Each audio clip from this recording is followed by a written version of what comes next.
For me, it's all and only about freedom. For me, without freedom, there is no point in anything. So, take away all the numbers, all the statistics, all the models and predictions, all the promises and threats, all the steel hand in velvet glove coercion. Take all of that away. For me, it all boils down to something simple. I declare that I am a free man. I was born 54 years ago into a part of the world, just a relatively small part of the world, where I was taught that my freedom had been won for me by men and women who had fought and died to make it so. I was born just 22 years after World War II, into a world still full of those men and women who had fought for my freedom and lived to tell the tale. And what a tale it was.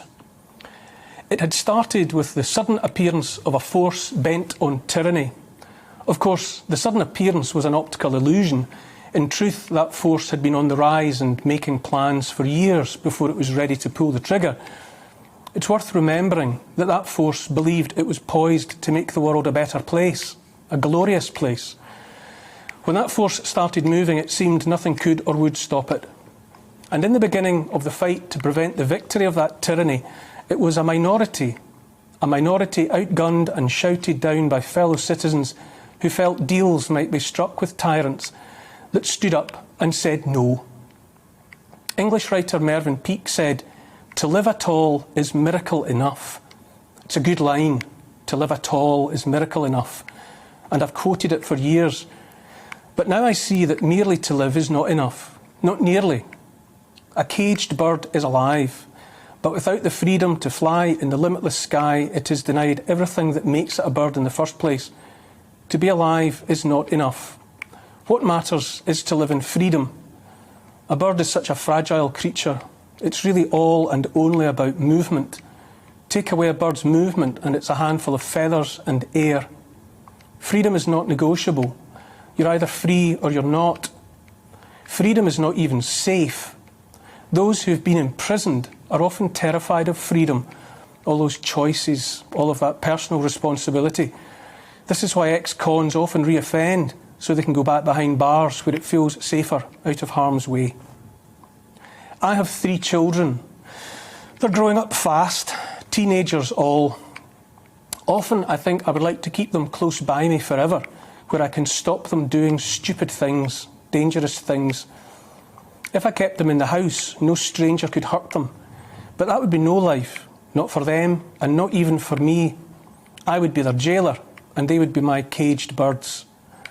As it happens, this past year and a half has let me see what happens to children kept safe in the house. It's not good. It's not good at all.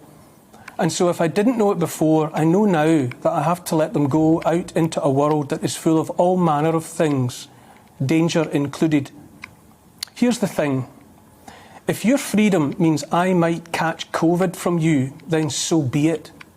If my freedom means you might catch COVID from me, then so be it. That's honestly how I see it. For the sake of freedom, yours and mine together, I will cheerfully risk catching COVID. That is a chance, one among many that I am prepared to take, and happily. Life is not safe. Freedom is not safe. For the sake of freedom, yours and mine together, both freedoms being of equal value, I will cheerfully risk much else besides. It's the summertime now. Summertime is the time to remember the Battle of Britain. The part of the story that moves me most of all has Churchill in Uxbridge in the operations room of Number 11 Group, tasked with defending London and the South East. The sky above them is thick with fighter planes and bombers. Churchill asks Air Vice Marshal Keith Park about the reserves, how many planes and pilots he has as backup, ready to take the place of those already committed. "Every aircraft and man we have is in the air now," said Park. "There is no reserve." Those Spitfires and Hurricanes were piloted by men and also by boys not long out of school. They risked everything for freedom, mine and yours, the last full measure of devotion. I cannot be sure, but I don't think they fought and died so that a government might seize and hold that freedom like a deck of cards, dealing them out one by one to those deemed deserving. I think they fought for unconditional freedom for each man, woman and child. That's what I think. I've been reading about people calling other people who have chosen not to take the vaccine plague rats.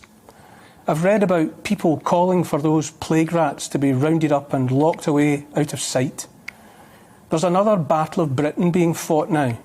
It's being fought by a minority, outgunned and shouted down by those who would accept freedom handed to them by MPs on condition that they do as they are told. That's not freedom. That is tyranny. And I, for one, will not live under that yoke. As I have done all my life, I salute the few. I'll hope to see you on the other side.